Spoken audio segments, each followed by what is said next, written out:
alpha and beta are the zeros of the polynomial x square plus 6x plus k such that alpha minus beta equal to 2. Find the value of k. So here the equation is x square plus 6x plus k equal to 0 and alpha minus beta equal to 2 is given.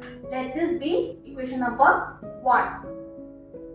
We know that sum of the zeros of the polynomial alpha plus beta equal to minus b by a.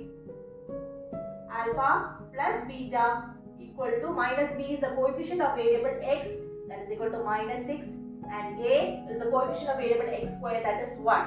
So we got alpha plus beta equal to minus 6. Let this be equation number 2. Add equation number 1 and equation number 2. Minus beta and plus beta got cancelled and we get as 2 alpha is equal to 2 plus minus 6.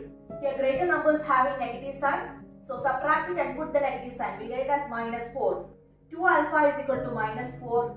Therefore, alpha is equal to minus 4 by 2 equal to minus 2.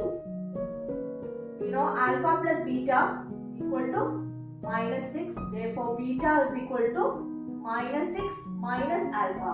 That is equal to minus 6 minus of 2.